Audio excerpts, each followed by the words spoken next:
Hi, kitchen friends. Welcome to Jules Flavor Bliss, where we're dishing out deliciousness and spreading kitchen joy.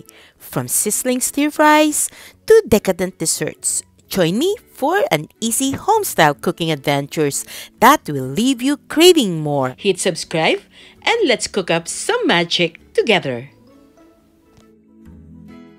Hi there. Is it really worth the wait?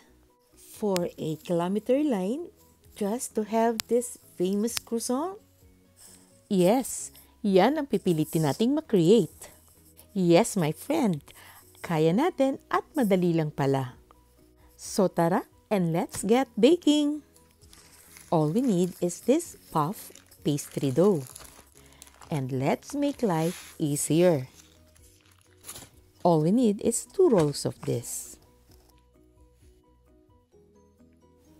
Then, i-overlap lang natin ang 2 ends nila.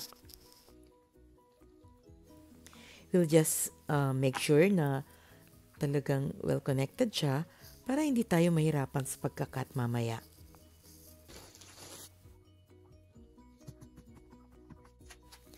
Then, ikat natin siya into strips and let's use a ruler para straight ang ating mga strips. Kasi magkakaroon ng hindi magandang effect ang ating croissant kung hindi ito pantay-pantay or straight line ng ating mga strips.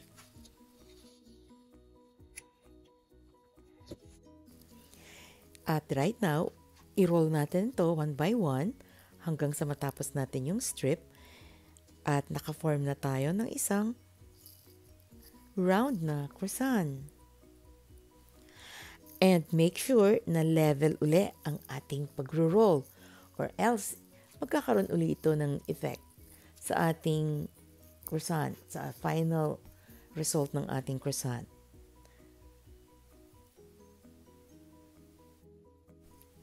And if you want a larger croissant, i-connect lang natin ang dalawang strips.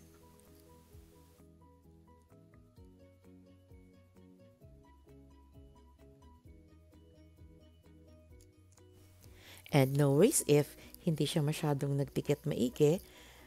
Basta what is important is level or pantay-pantay ang pag-roll natin.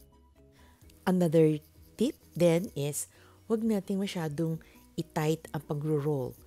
Basta what is important is hindi natin pinipress maigi or kino-compact ang ating rolls.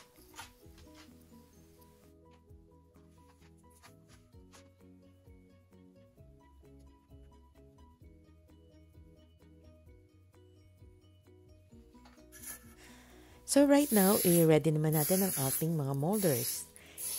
I-grease natin ito to make sure na hindi didikit ang ating mga rolls mamaya.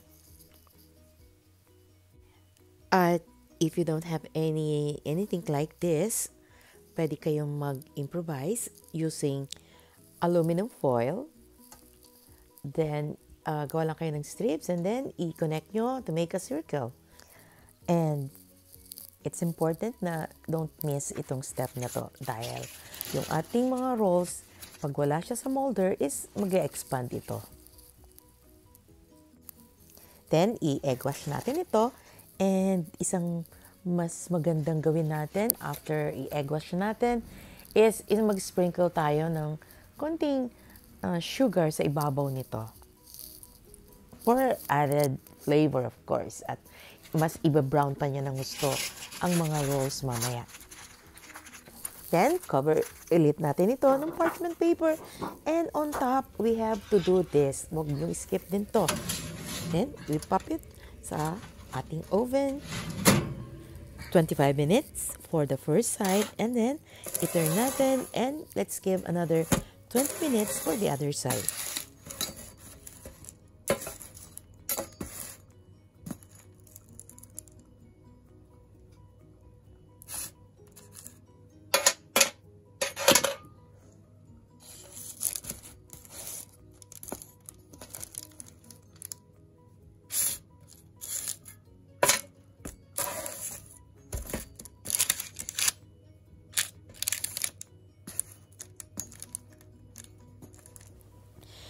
And as plain as this, nakakatakam na, di ba? But hindi pa tapos ang ating process kasi lalagyan natin siya ng filling and then i-garnish pa natin siya ng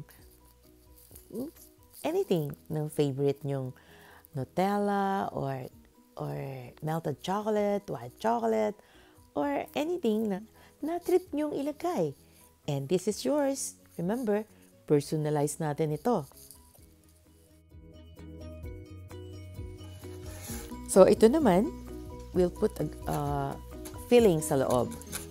Anything will do, your favorite custard cream or jam, anything goes. Kung ano ang gusto nyo, kung ano ang treat nyo, go ahead.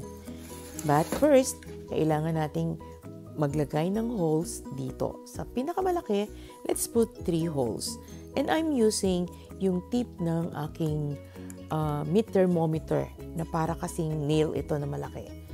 So, it will help me to put yung filling natin sa loob.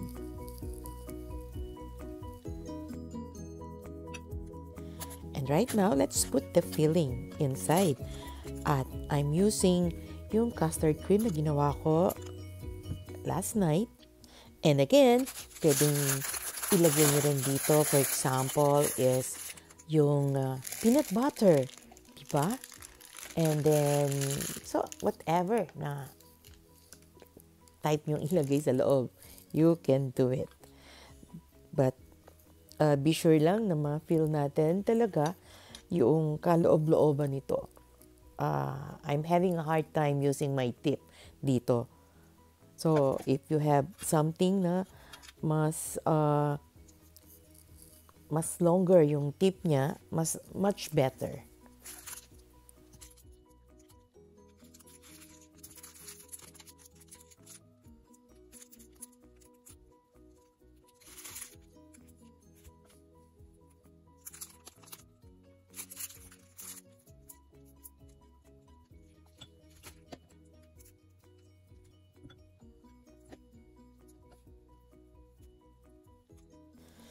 And since this is a luxurious pastry, di pa rin tapos. We need to drizzle some melted chocolates. Again, kung ano ang gusto nyo, you can have white chocolate or you can have jam or anything.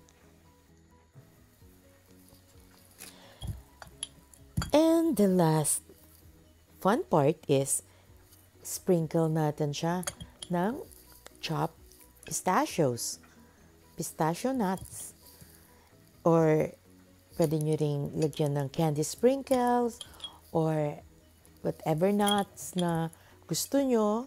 You can have it or you can have it just plain chocolates. Pwede na rin yan. But siyempre, for more added beauty sa pastry na to, lagyan natin siya ng mga sprinkles. Or i-garnish pa rin natin siya like pork floss or chopped toasted fried bacons, anything, di ba? Mas nakakagana. So, I hope nag-enjoy kayo as much as I do sa episode natin ngayon. And if you're not yet subscribed, please do subscribe and join me every week sa aking mga kitchen adventures. And it's shoutout time to Denise and Hannah. Ito yung mga new friends natin, mga beautiful teenagers from Rome, Italy. Hi there, beauties! And thanks for watching, guys. So please do take care. Stay well. God bless. Bye.